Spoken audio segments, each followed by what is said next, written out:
proud of our great countries, both America and the United Kingdom, two of the greatest countries in the world. It's almost like every day now, somebody somewhere, normally on the left, the woke left, is queuing up to find a reason to hate the countries and their histories.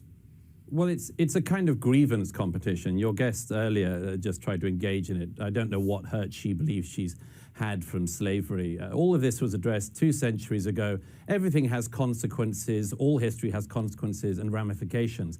But, you know, if we were to play this fairly, we would at least look at all of the countries around the world that engaged in the slave trade who are simply not interested in any form of reparations. The Ottoman Empire, all the Arab countries who not just traded far more slaves than across the Atlantic, but castrated all the men so that there wouldn't be any more African slaves after them. They worked them to the bone. I see no interest across Africa in paying reparations for selling their brother and sister Africans into slavery or for working them to the bone to the present day. There is slavery across Africa today. In fact, there are more slaves in the world today than there were at the height of the transatlantic slave trade. So some of us are simply a bit bored of hearing people ripping at closed wounds and then crying about their hurt or their presumed hurt, because everybody could do this. 1 million Europeans were stolen by North Africans over the course of decades of the North African Barbary pirate slave trade. Where would you end if you did that? The answer is you couldn't end, because nobody is alive who has actually suffered the hurt, and nobody is alive who did the wrong. And I'd make one other point, if I may. It's always the countries that people want to come to who are put through this struggle session.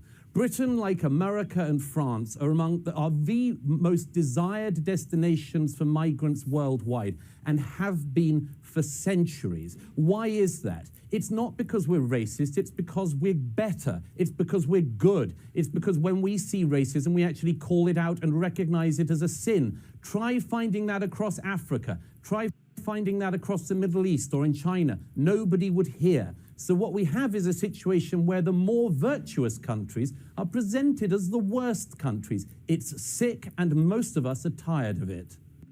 Wow, wow, wow, wow, wow, wow, wow. That's the way you do it, folks. That's the way you do it. That's the way you answer the question. Douglas Murray, 150 seconds, answered it precisely, concisely, succinctly.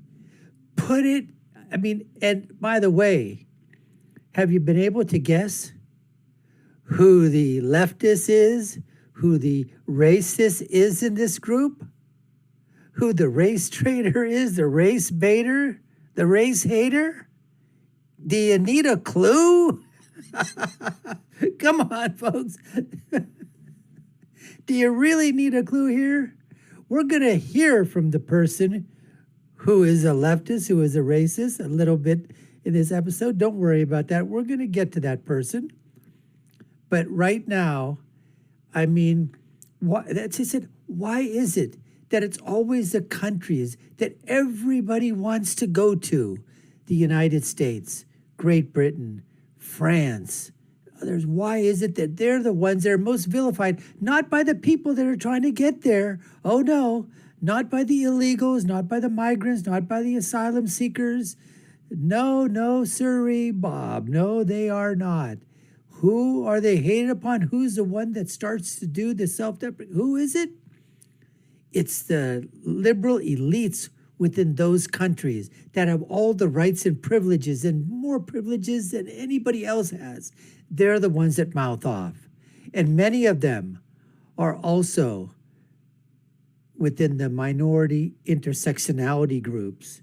So they have even more power, even more grievance, even more virtue signaling themselves, just like the race traitor that's in this group that we are wondering who it is. But yes, there's a reason, folks out there, in terms of they keep talking about slavery. They keep talking about reparations. They keep talking. Well, who's going to step up to the plate? Like Douglas said, the Ottoman Empire, the Barbary pirates, the African slave traders that went into their own jungles in their own country, captured their own people and sold them to The Westerners sold them to people from England, from France, to the other Western powers? Ooh, are we going to ask them? What about the Indians in North America?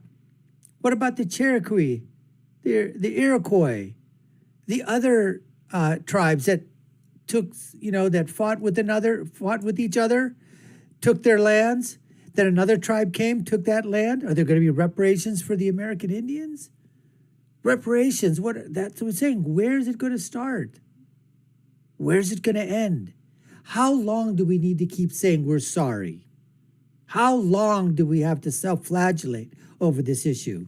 Anyways, folks, that's what was in tap for today, and there's so much more. You're watching the Dr. Nasir Shaikh Show. I'm your host, Dr. Nasir, where I give you my political prescription from my political perspective on what happens when you've got race traitors and race baiters, and then you've got people that love their country, they love their ethnicity, they love their origin, they love their country, and then you got government and policies and leftists and Democrats and Republicans and right and left and red and blue, and they all come crashing together. Anyways, folks, let's get to more of this discussion, this debate, this interview right now. Thank you, Douglas.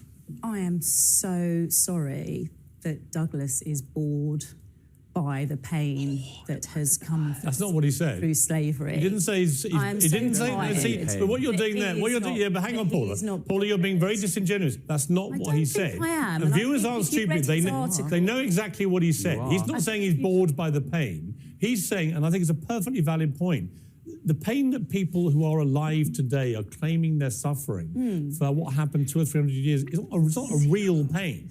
They're not the ones who suffered what was going on 200, 300 years ago.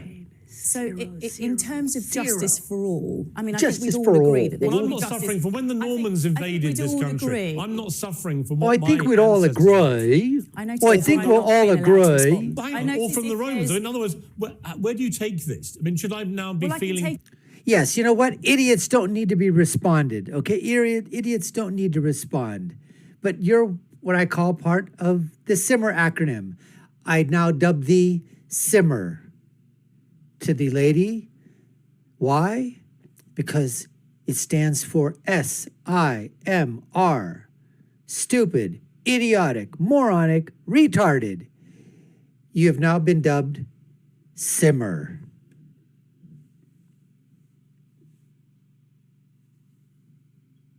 pain to from what the Romans did to 2015. this In country? terms of slavery, I can take it to 2015 when the slave owners were compensated by the government. So I can take it to that. That was wrong. I can say to you, Now, I can say to you that I don't think that Boy, dude. apologising is a bad thing. I think that apologising for a wrong is a good thing. I think that the Dutch royal family have done a fantastic thing in acknowledging what has gone wrong. Okay, I hear you, but in I honestly society. think it'll make... And so to this race traitor, this race baiter, this race hater, this stoker of racial hatred and bring about animosity between the races, all I can basically say is that,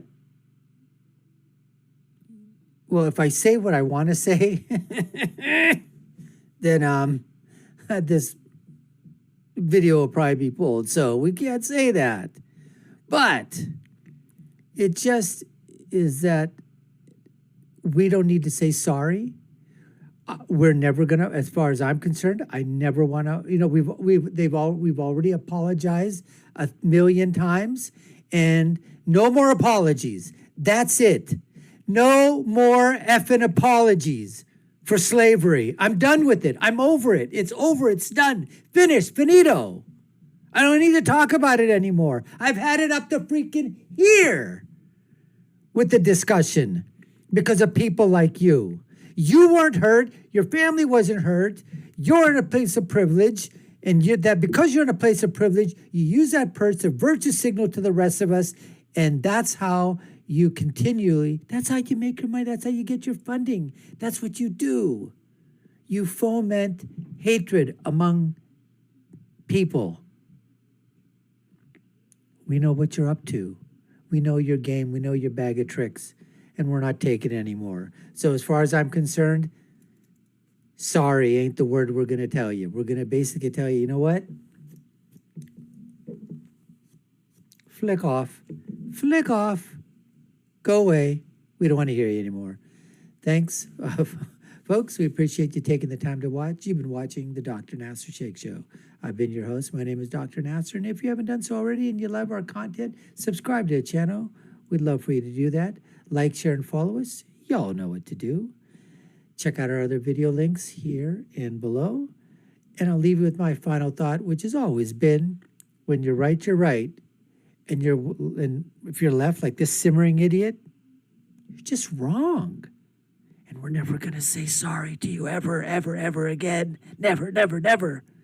Until next time, folks, take care and stay safe.